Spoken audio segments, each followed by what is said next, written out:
I'm Senator Susan Collins from the great state of Maine. Last month, our nation produced no net new jobs. More than 14 million Americans could not find work. I've asked employers what would it take to help them add more jobs. No matter the size of their business or the size of their workforce, they tell me that Washington must stop imposing crushing new regulations. Some regulations are just plain silly. Last year, the federal government issued a warning to a company that sells packaged walnuts. Washington claimed that the walnuts were being marketed as a drug, so the government ordered the company to stop telling consumers about the health benefits of nuts. Other regulations have far more serious consequences. The EPA has proposed a new rule on emissions from boilers that it admits would cost the private sector billions of dollars and thousands of jobs.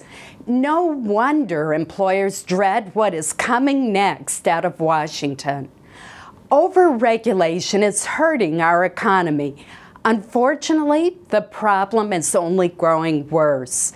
Right now, federal agencies are at work on more than 4,200 new rules, 845 of which affect small businesses, the engine of job creation.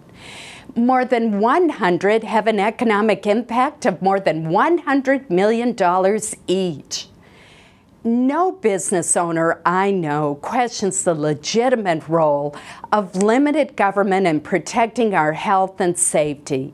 Too often, however, our small businesses are buried under a mountain of paperwork. Business owners are reluctant to create jobs today if they're going to need to pay more tomorrow to comply with onerous new regulations. That's why employers say that uncertainty generated by Washington is a big wet blanket on our economy. We Republicans say enough is enough. America needs a time out from the regulations that discourage job creation and hurt our economy. Republicans have many good ideas about how to tame the regulatory behemoth. We want to prevent agencies from imposing new regulations without first thoroughly considering their costs and benefits. In addition, many of us have called for a one-year moratorium on certain costly new rules.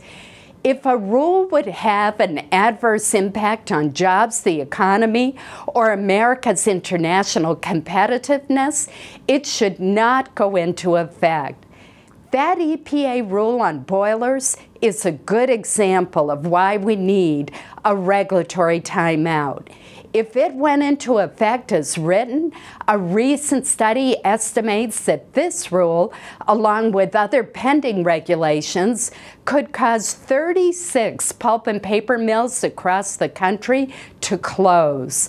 That would put more than 20,000 Americans out of work, 18% of that industry's workforce. And that is just for starters. Once these mills close, their suppliers would also be forced to lay off workers. Estimates are that nearly 90,000 Americans would lose their jobs. Even that is not the end of the story. People and businesses would still need paper. Where do you think we would get it? We'd be strengthening the economies of other countries like China, India, and Brazil, while America's economy grows weaker. American businesses need pro-growth policies that will end the uncertainty and kickstart hiring and investment. American workers need policies that will get them off the sidelines and back on the job. The American economy needs a time out from excessive and costly regulations. In sports, a timeout gives athletes a chance to catch their breaths and make better decisions. American workers and businesses are the athletes in a global competition that we must win. We need a timeout from excessive regulation so that America can get back to work.